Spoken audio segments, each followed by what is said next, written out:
Hello students, मैं रंजना गीते आज की हिंदी की कक्षा में फिर आप सभी का एक बार बहुत बहुत स्वागत करती हूँ। बच्चों, कल की कक्षा में हमने हमारी पाठ्य पुस्तक वसंत भाग 2 का पाठ 6 पढ़ा था, जिसका शीर्षक है रक्त और हमारा शरीर। बच्चों, इस पाठ को हमने कल पढ़ा था, लेकिन पाठ पूर्ण नहीं हो पाया था। आज की कक्षा में हम इसे पूरा पढ़ेंगे, लेकिन अभी तक जो हमने पढ़ा है उसे एक बार हम पुनरावृत्ति कर लेते हैं।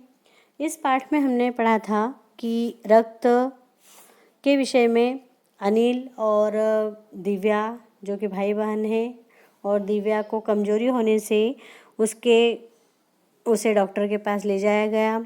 वहाँ डॉक्टर दीदी ने उसके खून की जांच की, और जांच करने के बाद उन्होंने पाया कि उसे एनीमिया नामक रोग हुआ है।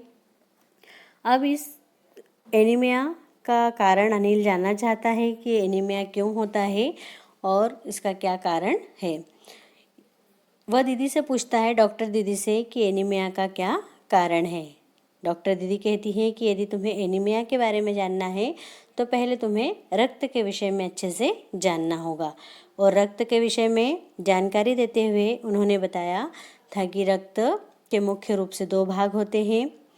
एक पहला उन्होंने बताया था प्लाज्मा, जो कि द्रव्य के रूप में होता है, तरल पदार्थ होता है।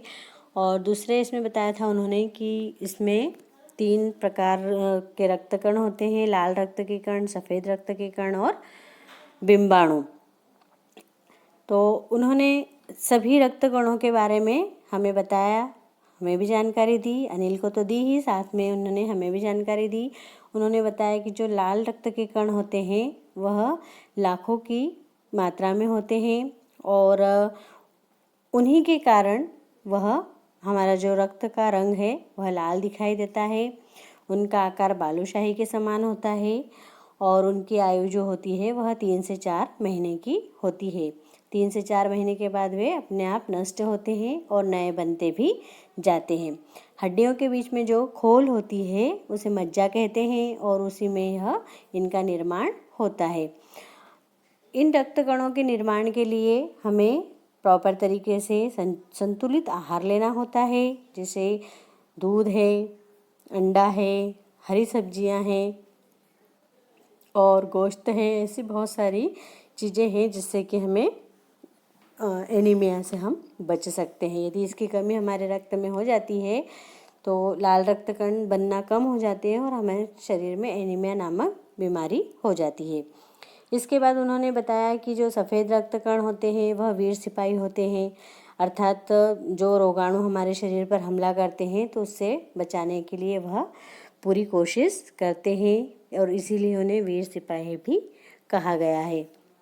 इसके बाद उन्होंने बिंबाणुओं के बारे में बताया कि बिंबाणु जो होते हैं वह रक्त जमाव का कार्य करते हैं, और रक्त जमाव का कार्य करने से यदि किसी व्यक्ति को चोट लग जाती है तो जल्दी से वह वहाँ पर जो उसकी रक्त वाहिका होती है उस दीवार पर वो एक जाले के समान चिपक जाते हैं और वहाँ से रक्त का बहाव बंद कर देते हैं। तो इस प्रकार से उन्होंने इन सारी कणों के बारे में हमें जानकारी दी थी। अब आगे वह बता रही है, देखिए हम पढ़ते हैं। अनिल पूछता है, दीदी लेकिन घाव गहरा हो तब तो खून बहता ही चला जाता है।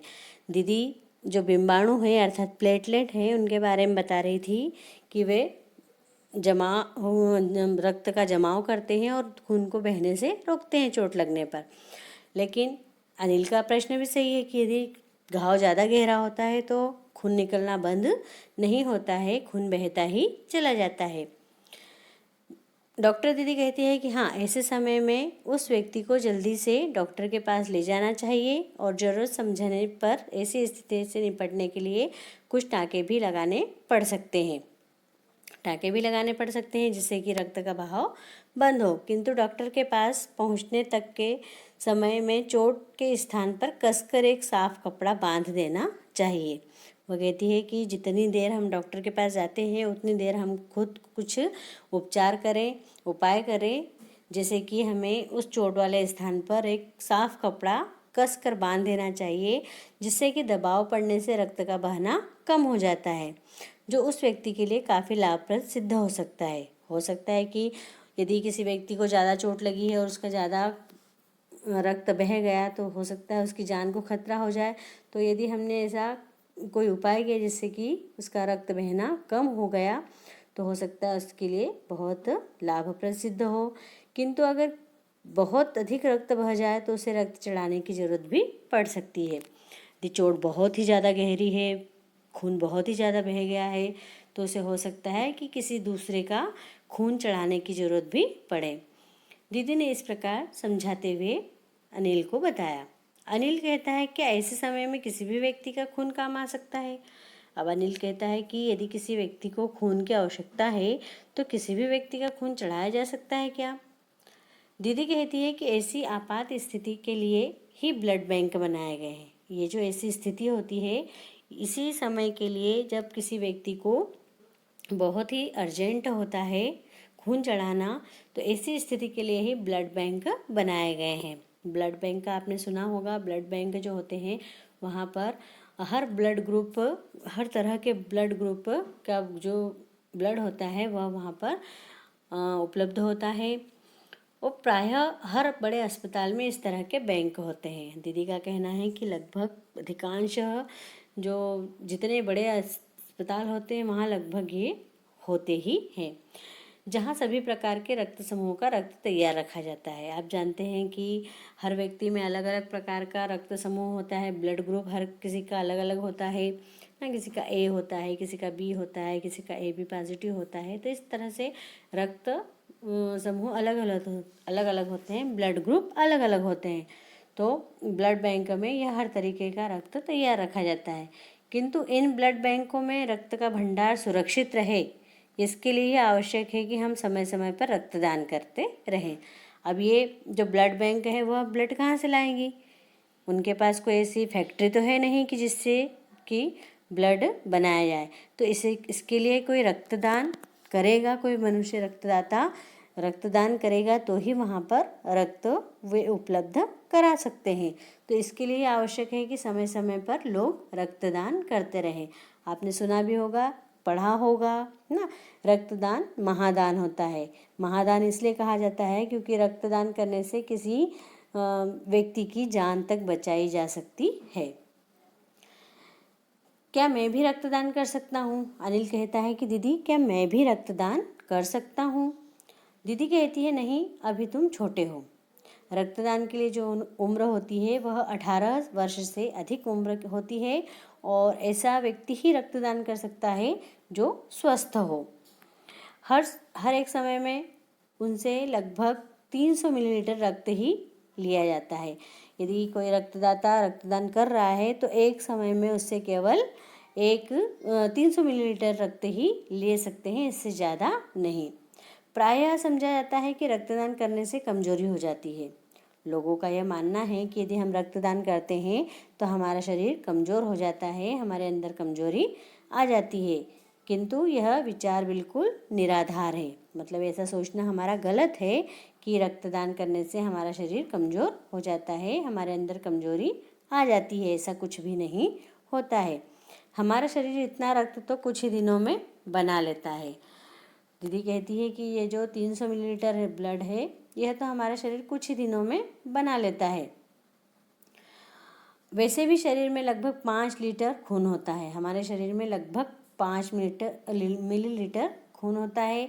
इसमें से यदि कुछ रक्त किसी ज़रूरतमंद व्यक्ति के लिए जीवन दान बन जाए तो इससे बड़ी बात क्या हो सकती है।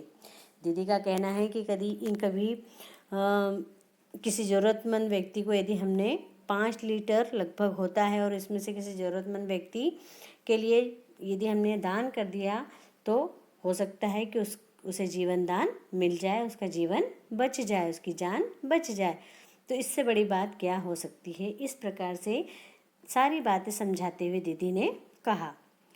फिर तो बड़ा होने पर मैं भी नियमित रूप से रक्तदान करूँगा, अनिल ने ऐसा कहा। अनिल कहता है कि यदि ऐसी बात है तो फिर मैं भी बड़ा होने पर नियमित रूप से रक्तदान करता रहूँगा, अर्थात समय समय पर रक्तदान अवश्य करूँगा। शाबाश अनिल, डॉक्टर दीदी ने अनिल की पीठ ठोकते हुए कहा। दीदी खुश हो जाती है डॉक्टर दीदी और कहती है कि तुम्हारी सोच बहुत अच्छी है, बहुत अच्छी बात तुमने की। तो इस प्रकार से रक्त और हमारा शरीर इस पाठ के माध्यम से लेखक ने हमें बहुत ही अच्छी जानकारी दी है और मुझे आशा है कि इस पाठ को पढ़ने के बाद आपको भी बहुत सी ज्ञानवर्धक बातें सीखने को मिली होगी, रक्त से संबंधित और हमारे शरीर से संबंधित। तो बच्चों, आज का यह हमारा पाठ समाप्त होता है। अब इसके बाद आपको इसके प्रश्नों के उत्तर लिखना है। तो प्रश्नों के उत्तर, आप पाठ को बहुत अच्छे से रीडिंग करें, आपको प्रश्नों के उत्तर बहुत अच्छे से लिखते आ जाएंगे। मैं सारे प्रश्नों के उत्तर शॉर्ट में एक्सप्लेन करूंगी, लेकिन फिर भी आपको ये बहुत अच्छे से लिखना है। पाठ से पहला प्रश्न है आपका, रक्त के बहाव को रोकने के लिए क्या करना चाहिए? रक्त के बहाव को रोकने के लिए क्या करना चाहिए? हमने अभी पढ़ा था कि यदि रक्त बहुत ज़्यादा बह रहा है, चोट गहरी लगी है और बंद नहीं हो रहा है, डॉक्टर के पास ले जाना है, तो इस बीच हम क्या कर सकते हैं? एक साफ कपड़ा लेकर के हम चोट लगे हुए स्थान पर उसे बांध दें तो रक्त का बहाव कम हो सकता है या रुक सकता है। अगला प्रश्न है, खून को भानुमति का पिटारा क्यों कहा गया है? हमने पढ़ा था कि खून में बहुत से लाखों कण होते हैं, इसी कारण खून को भानुमति का पिटारा कहा जाता है। एनीमिया से बचने के लिए हमें क्या क्या खाना चाहिए? तो एनीमिया से बचने के लिए हमें दूध लेना चाहिए, संतुलित आहार लेना चाहिए। जो हमारे शरीर में आवश्यक होता है वह आहार हमें लेना ही चाहिए। दूध है, अंडा है, हरी सब्जियां है ना, फल हैं और गोश्त है। इस प्रकार का संतुलित आहार हमें लेना ही चाहिए जिससे कि हम एनीमिया से बचें। पेट में कीड़े क्यों हो जाते हैं? इनसे कैसे बचा जा सकता है? तो पेट में कीड़े होने के 2 कारण यहाँ पर बताए हैं। एक तो दूषित जल पीना, दूसरा दूषित खाद्य पदार्थों का खाना। यदि खाद्य पदार्थ खुले हैं और यदि उनका हम सेवन कर रहे हैं तो उनके माध्यम से भी हमारे पेट में कीड़े चले जाते हैं। दूसरा, हमारा त्वचा के माध्यम से भी कीड़े हमारे पेट और आंतों में प्रवेश कर जाते हैं। तो इन सब से बचने के लिए हमें दूषित खाद्य पदार्थों से बचना चाहिए, पेय पदार्थों से बचना चाहिए और उसके बाद हमें शौच के बाद हाथ अच्छे से धोना चाहिए, शौचालय में ही जाना चाहिए और भोजन से पहले हमें अच्छे से हाथ धोना चाहिए, उसके बाद ही हमें भोजन करना चाहिए। इस प्रकार की कई बातों का हमें विशेष ध्यान रखना चाहिए। अगला प्रश्न है, रक्त के सफ़ेद कणों को वीर सिपाही क्यों कहा गया है?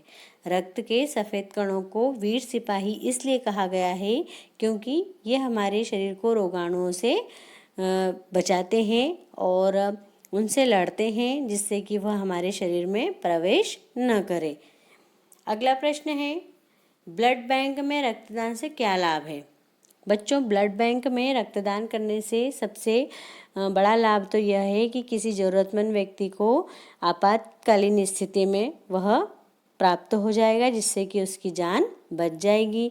दूसरा, रक्तदान समय समय पर रक्तदान करने से हमारा शरीर भी स्वस्थ होता है, हमारे शरीर में भी नया रक्त बनता है और इसके बाद भी इसके कई फ़ायदे हैं, कई लाभ हैं। तो आप इसकी जानकारी और एकत्रित करें, इसके बारे में जानें, ब्लड बैंक के बारे में, और इस प्रश्न का उत्तर बहुत अच्छे से लिखने का प्रयास करें।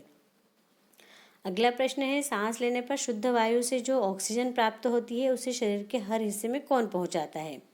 जब हम सांस लेते हैं और ऑक्सीजन प्राप्त करते हैं तो उसे शरीर के हर हिस्से में लाल रक्त के कण पहुंचाते हैं। पाठ में हमने पढ़ा है कि लाल रक्त कणों का यही कार्य है कि वह ऑक्सीजन को हमारे शरीर के हर हिस्से में पहुंचाते हैं। तो ये थे आपके पाठ से प्रश्न। कुछ 2 प्रश्न और दिए गए हैं पाठ से आगे। देखिए, रक्त में हीमोग्लोबिन के लिए किस खनिज की आवश्यकता पड़ती है? हीमोग्लोबिन बनाए रखने के लिए हमने पढ़ा था पाठ में लौह तत्व का होना आवश्यक है, तो आपका तीसरा विकल्प इसमें सही है, लोहा। अगला प्रश्न है, बिंबाणु प्लेटलेट की कमी किस बीमारी में पाई जाती है? तो जो डेंगू है उसमें प्लेटलेट कम होते हैं, अर्थात डेंगू ही ऐसी बीमारी है जिसमें प्लेटलेट कम हो जाते हैं। तो इसका तीसरा विकल्प डेंगू सही है। बच्चों, आज की कक्षा में हम यहीं तक पढ़ेंगे। अगली कक्षा में हम इसका भाषा के बाद पढ़ेंगे। भाषा के पाठ अर्थात व्याकरण से जो भी संबंधित होगा, शब्दार्थ होंगे, वह मैं आपको पढ़ाऊँगी। और मुझे पूरा विश्वास है कि आपको यह पाठ बहुत अच्छे से समझ में आया होगा और आप इसे एक बार अवश्य ही रीड करेंगे। Thank you. Have a nice day.